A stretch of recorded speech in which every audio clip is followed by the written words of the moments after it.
Wiper voice channel நேயர்களுக்கு வணக்கம். அதாவது வணக்கம் ராசத்தமிழன் கலைஞர் அவர்களே. வணக்கம். நல்லா இருக்கீங்களா? போயிட்டு இருக்கு. ஓகே. பட் ஆனால் இந்த இரு தினங்கள் கடந்த ஒரு வாரமாகவே எந்த ஒரு விஷயத்தையும் மக்கள் கடந்து போயிடுவாங்க இல்லையா? அதாவது ஒரு ஒரு அசம்பாவிதம் நடந்துச்சு அப்படின்னா அடுத்து ஒரு அசம்பாவிதம் நடக்கிற வரையும் அது கிடப்புல இருக்கும். ஸோ இன்னொன்று புதுசானதை விட பழசு மறந்துடுவாங்க. ஆனால் பார்த்தீங்கன்னா கடந்த ஒரு வாரத்துக்கு முன்னதாக நிகழ்ந்த அந்த கரூர் நிகழ்வு துயர சம்பவம் இன்றளவும் ஒரு விவாத பொருளாக பேசப்பட்டு இருக்கு. அது என்ன காரணம்? ஏன் மக்கள் அதை கடந்து செல்லாம இன்னமும் அது ஒரு துயரமான சம்பவமாய் நிகழ்ந்து வண்ணம் உள்ளது? அது என்ன காரணம் நினைக்கிறீங்க நீங்க? கண்டிப்பாக இந்த சம்பவத்தை உண்மையிலேயே மிகவும் துயரமான சம்பவம் தான் நம்ம ஏத்துக்கணும். ஏன்னா பல துயர சம்பவங்கள் நடக்குது. அதன் மத்தியில இது ஒரு மிகப்பெரிய ஒரு துயரமான சம்பவமா தான் எடுத்துக்கொள்ளணும். இது ஏன் இவ்வளவு தூரத்துக்கு பிரசித்தமாகுது அப்படின்னா அதுக்கு காரணம் விஜய் அவர்கள் தான். ஏன்னா அவர் ஒரு கட்சி ஆரம்பிச்சு அவர் பெரிய அளவில் கொண்டு போய் எல்லா இடத்துலயும் அவர் போட்ட மாநாடுகள் எல்லாமே பார்த்தீங்கன்னா எப்படின்னா ஒரு எக்ஸ்பீரியன்ஸே இல்லாம திடீர்னு ஒரு நடிகர் உள்ள இவ்வளவு பிரம்மாண்டத்தை காட்டுறப்ப கண்டிப்பா அவர் மேல ஒரு கண்ணு வரும். அதே நேரத்துல இரண்டு கட்சிகள், பெரிய கட்சிகள், இரண்டுமே பெரிய கட்சிகள், பட் இன்னைக்கு ஆளுமை இல்லாத கட்சிகளாக தான் இருக்கின்றன. இந்த இருவேறு கட்சிகளுக்கு போட்டியே இல்லை அப்படின்ற மாதிரி இருந்த இடத்துல ஒருத்தர் போட்டிக்கு வர்றாரு அப்படின்னா அவர் மேல ஒரு கல்லெறியல்ன்றது எப்பயும் அரசியல்ல நடக்கிற விஷயம்தான். நீங்க சொல்வது உண்மைதான். அதாவது மாற்று அரசியல் கட்சிகளை நோக்கி மக்கள் பயணம் செஞ்சுட்டு இருக்காங்கன்னு சொல்லலாம்.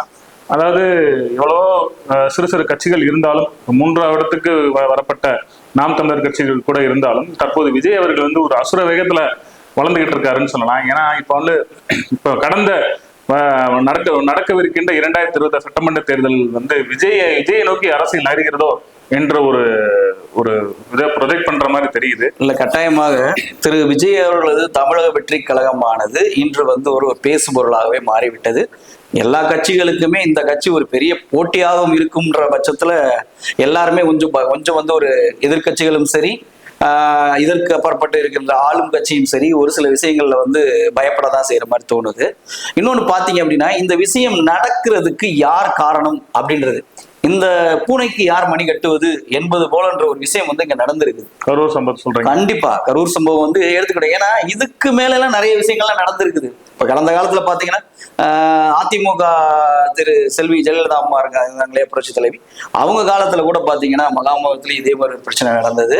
அதே மாதிரி பாத்தீங்கன்னா கும்பகோணம் தீ அந்த விபத்து நடந்தது. அதுல எல்லாம் இதை விட பயங்கரம், ரொம்ப கொடூரம்.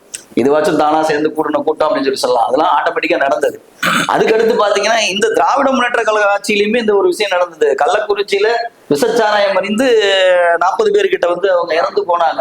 ஏன் அது ஒரு துயர சம்பவம் இல்லையா? ஆமா, அதாவது இது யதார்த்தமாக நடைபெற்றது.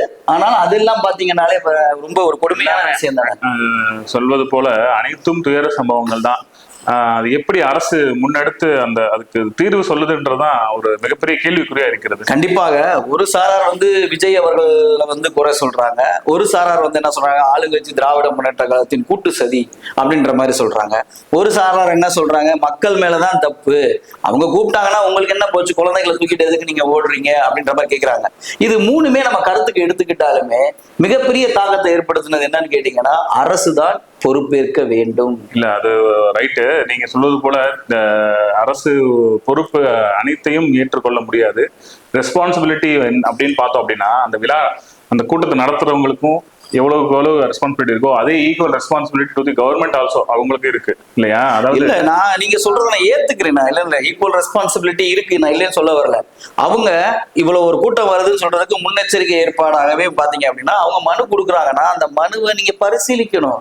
சும்மா கேட்டாங்க, கொடுத்தாங்க, நாங்க அதை செய்யக்கூடாது இதை செய்யக்கூடாது. ஆனா கடைசியில பாத்தீங்க அப்படின்னா ஏற்கனவே அவர் நடத்தின மாநாடு மிகப்பெரிய கூட்டம், பயங்கரமான நெருக்கமா இருந்துச்சு. அதுக்கப்புறம் அவர் முதல் வாகன பிரச்சாரத்திலே அவ்வளவு பெரிய அமளிக்க முடியும் அந்த அளவுக்கு இருந்தது. அப்படி இருக்கும் பட்சத்துல ஏன் இந்த இடத்தை அவங்க தேர்வு செஞ்சு கொடுத்தாங்க? அதாவது இப்ப நீங்க ஆரம்பத்துல சொன்னீங்க அது ஒரு புது கட்சி, அதாவது கொஞ்சம் அதாவது இன்னும் அனுபவம் இல்லை அப்படின்ற மாதிரி சொன்னீங்க. பட் அது அது அந்த கருத்தை சற்று உற்று நோக்கணும் அப்படின்னா அனுபவம் கொஞ்சம் குறைவு தான். அவங்க கட்சியில லீடர்ஷிப், அதாவது விஜய் அவர்கள் எல்லாத்தையும் முன்னின்று நடத்தினாலும் பின்ன கிங் மேக்கர்ஸ்ன்றது இன்னும் அனுபவம் இல்லாத நபர்கள் மாதிரி தான் தெரிகிறது. ஆனா இவர்கள் இதுவரை ஒரு 4-5 மாநாடுகள் நடத்தி விட்டார்கள் இல்லையா? ஸோ அனைத்து மாணவர்களும் வெற்றியான ஒரு கூட்டம் தான் அதுல வந்து சிறப்பான கூட்டம் நடந்திருக்கு. ஸோ இந்த விஷயத்தை பொறுத்த வரைக்கும் அந்த கொடுக்கப்பட்ட இடம் வந்து நெருக்கடியான இடம் என்றுதான் ஒரே காரணமா சொல்லப்படுது. ரோடவே தடுத்து இடையில வந்து ஒரு பேரிகார்டு கொடுத்துருக்காங்க. ஆமா, இது என்ன சொல்ல வருதுன்னு கேட்டீங்கன்னா, நீங்க ஏன் ஒரு மைதானத்தை தேர்ந்தெடுத்து கொடுத்துருக்கோம்? நீங்களே ஏன் அரசாங்கமே அதை செய்யலாமே? நீங்க சொன்னாங்கன்னா அவங்க கேட்க முடியாம போக முடியாது இல்லையா? நீ இது எடுக்கல அப்படின்னா ஆட்டோமேட்டிக்கா நான் உனக்கு வந்து நான் கொடுக்க மாட்டேன், பர்மிஷன் கொடுக்க மாட்டேன், நீங்களே சொல்லலாம். நீங்க இந்த அதே மாதிரி நீங்க சொல்றது போல நினைவுக்கு வருகிறது. பரந்தூர் விமான நிலையம் அமைப்பதற்கு தொடர்பாக விஜய் வந்து கலந்துக்கிட்டாரு. அங்க வந்து தனி மண்டபம் அமைத்து தனியா அதுக்குன்னு ஒரு ஏரியா ஒதுக்கி கொடுத்தாங்க. அங்கேயும் இதே போல கூட்டம் தான். இல்ல இதே பிரச்சனை அங்கேயும் வந்துச்சு. ஒரு சில இடத்த அவங்க தேர்ந்தெடுத்ததுக்கு இவர் நேரடியா போய் அவங்கள பார்க்க கூடாதுன்னு சொல்லி இவங்க தடை பண்ணாங்க. ஆமா, அது ரைட்டு. தடை பண்றது ரெண்டாவது, அந்த கொடுக்கப்பட்ட இடம் ஊருக்கு ஒதுக்குப்புறமாக கொடுத்து ஒரு மண்டபம் அதை பக்கத்துல அது வந்து இந்த மாதிரியான நெருக்கடிகளை சமாளிக்கக்கூடிய இடமாக இருந்தது. இதே கரூர்ல அதே மாதிரி கொடுத்துருக்கலாம். அதுதான் ஒரு மெயினா ஒரு மைய கருத்தாக சொல்லப்படுகிறதே தவிர மற்றபடி இது வந்து சதியோ அது ஆளுங்கட்சி சதியோ எதிர்கட்சி சதியோ இது மாதிரி பார்க்கப்படவில்லை என்றுதான் பெரிய பெரிய அரசியல் கட்சி தலைவர்கள் சொல்றாங்க. நான் என்ன கேட்கிறேன் அப்படின்னா, அந்த இடத்தை பொறுத்த அளவுக்கு அங்க இருக்கிற அமைச்சரும் இந்த பொறுப்புக்கு தான் உள்ளவர், சரிங்களா? ஏன் அவருக்கு தெரியாத விஷயங்கள் கிடையாது. ஏன்னு கேட்டீங்கன்னா, அவர் வந்து அனைத்து கட்சிகளுமே இருந்து மிகப்பெரிய பொறுப்புகள்ல இருந்து வந்தவர். சோ அப்படி இருக்கும் பட்சத்துல அவரே ஒரு சஜஷன் கொடுத்துருக்கலாம், இந்த மாதிரி இருந்தா நல்லா இருக்காது, இந்த மாதிரி பண்ண சொல்லுங்க அப்படின்னு கூட ஒரு முதலமைச்சருக்கு ஒரு இது பண்ணிருக்கலாம், இல்ல காவல்துறைக்கு இது பண்ணிருக்கலாம். அதாவது அமைச்சர்கள் தலையீடு இருக்கக்கூடாது. ஏன்னா அவங்க வந்து அரசு அதாவது அரசு காவல்துறையோ நீதிமன்றத்தை அணுகிதான் கேட்கிறாங்க. அப்படி கிடையாது. நீங்க அமைச்சருக்கு வந்து அப்ப இந்த துக்கத்துல மட்டும் வேகமா வந்து கலந்துகிட்டதுக்கு மட்டும் அவருக்கு வந்து பொறுப்பு இருக்கு அப்படின்னு சொல்லலாமா? தவறு நீங்க சொல்ற பொதுவான நிகழ்வு.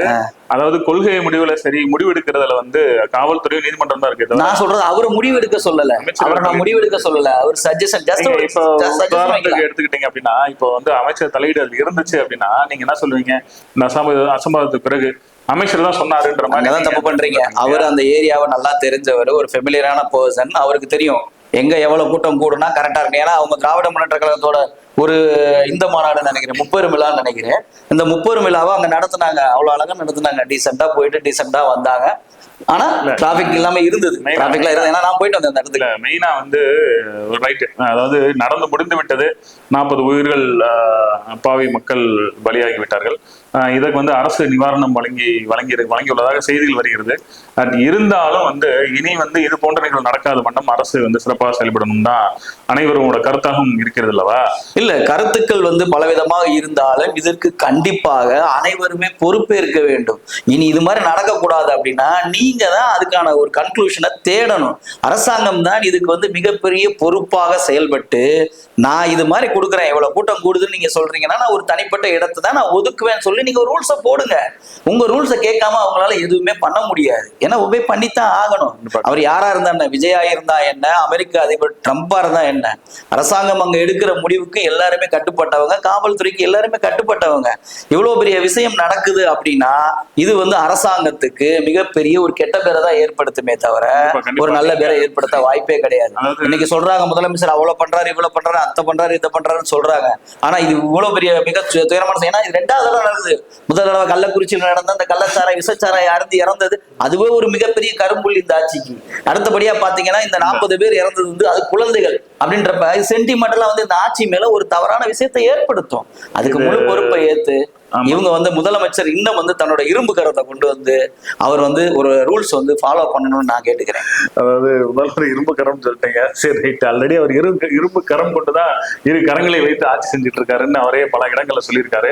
சோ அதாவது மெயினா உற்று நோக்க வேண்டிய விஷயம் என்ன அப்படின்னா, இங்க ஆரம்பத்தை சொல்வது போல மக்கள் எல்லாம் முழுக்க இதுக்கு வந்து எதுக்கு கலந்து கொள்ள வேண்டும், எந்த மாதிரி இடத்துல இருக்க வேண்டும், இது நமக்கு தேவையே இல்லைன்றத மக்கள் தான் வந்து கண்டிப்பா இந்த கருத்துக்கு நான் ஒத்து போறேன். என்னன்னு கேட்டீங்கன்னா, நீங்க போறீங்க அப்படின்றப்ப குழந்தைகளை தூக்கிட்டு எதுக்கு போறீங்க? இது வந்து மிகப்பெரிய தவறு. உங்க குழந்தைகளை நீங்க ஒரு நடிகரை காட்டணும் அப்படின்னு சொன்னா படத்துல காட்டுங்க, இதுல பண்ணுங்க. இல்ல இந்த இடத்துக்கு போனா இவ்வளவு வந்து கூட்டம் கூடுன்றது உங்களுக்கே தெரியும், அப்புறம் தான் நீங்க ஏன் குழந்தைகளை தூக்கிட்டு போறீங்க? இல்ல அதாவது இப்ப உள்ள காலகட்டத்துல விஜய் அவர்கள் கூட்டத்துக்கு இந்த நிகழ்ச்சி நடந்தனால நம்ம எல்லாம் விவாத பொருளா பேசுறோம். பட் கண்ணுக்கு தெரியாம எவ்வளவோ கூட்டங்கள் அரசு அனுமதி நடந்துகிட்டு தான் இருக்கு. அதாவது இந்த சண்டே ஃபுட் ஃபெஸ்டிவல்னு சொல்லுவாங்க, அப்புறம் ஞாயிற்றுக்கிழமை ரோட்ல இருந்து ஆடுறது, கூட்டமா சேர்ந்து இந்த ஆடுறது, கேளிக்கை, இதுக்கெல்லாம் வந்து மக்கள் வந்து இந்த மாதிரி கேளிக்கை நிகழ்ச்சிகளுக்கு தங்களை வந்து ஈடுபடுத்திக் கொள்றாங்க. அதிகமாக ஒரு பொழுது கழிக்கிறதுக்காக இந்த மாதிரி நிகழ்ச்சிகள் கலந்துக்கிட்டுறாங்க. அப்ப பொழுதுபோக்கு அம்சங்கள் நம்ம நாட்டுல இல்ல. ஆமா, நம்ம நாட்டுல பொழுதுபோக்கு அம்சங்கள் நோக்கிதான் மக்கள் நடந்துகிட்டு இருக்காங்கன்னு சொல்றான். ஏன்னா மிகப்பெரிய மக்கள் தொகையை கொண்ட இந்தியா போன்ற நாடுகளை வெளிநாடுகள் என்ன எப்படி பயன்படுத்துறாங்கன்னா, இந்த மக்கள் தொகையை வைத்து பொருளாதாரத்தை வந்து நகர்த்துறாங்க. சோ அது ஒரு பக்கம் இருக்கட்டும். அதாவது இந்த கூட்டத்துல வந்து கலந்து யார் காரணம் அப்படி யோசிக்கிறதை விட்டு இனி வரும் காலங்களில் இது போன்ற அசம்பவம் நடக்கிறாங்க. அனைவரும் சேர்ந்து ஒற்றுமையா சொல்லணும்னு கேட்டுக்கொள்ளும். கண்டிப்பாக இந்த விஷயத்துல நான் ஒத்து போறேன். மக்கள் தங்கள் விழிப்புணர்வை வந்து எப்பயுமே கொண்டு போகணும். ஏன்னா குழந்தைகளை வந்து தூக்கிட்டு போயின்றப்ப நீங்களே உங்களாலே வெளியே வர முடியாத பட்சத்துல நீங்க வந்து குழந்தைகளை தூக்கிட்டு போனீங்கன்னா குழந்தைகளை காப்பாத்துறதா வேற எதை காப்பாத்துறதை யோசிச்சு பாருங்க. இந்த மாதிரி விஷயங்கள்ல மக்கள் இருக்கணும். அதுக்கு வந்து அரசாங்கம் வழிவகை செய்யணும். திரு விஜய் அவர்கள் இதற்கான நிவாரணத்தை கண்டிப்பாக அவர்களுக்கு கொடுத்தே ஆகணும். ஏனென்றால் இது உயிர்கள், மனித உயிர்களுக்கு விலை இல்லை. இருப்பினும் எப்பயும் போல அரசாங்கம் அறிவிக்கிற மாதிரி அவ்வளோ கொடுத்தேன் இவ்வளோ கொடுத்தேன், ஏன்னா கள்ளச்சாராய சாவுக்கே அவ்வளோதான் கொடுத்தீங்க அப்படின்ற மாதிரி போயிருச்சு. ஏன்னா அது ஒரு பெரிய எடுத்துக்காட்டாவே இப்போ அமைஞ்சு போச்சு. யார் எதுல இறந்தாலும் உடனே ஒரு நிவாரண நிதி அப்படின்னு சொல்லி கொடுக்குறீங்க. இது வந்து ஒரு பிற்போக்குத்தனத்தை தான் காட்டுமே தவிர திருப்பி அந்த தவிர வேணும்னே செய்யத்தான் தோணும்.